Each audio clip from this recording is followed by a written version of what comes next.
So, hi guys, nagbabalik ako. Diba sabi ko, bukas na.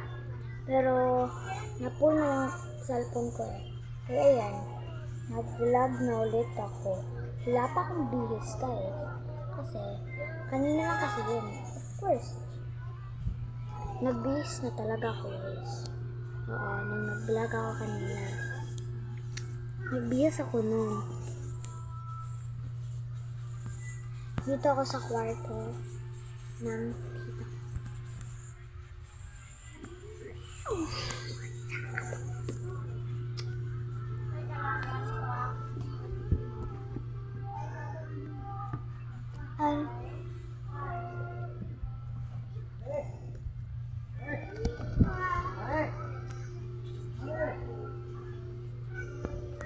So, palapit na mawala yung time guys.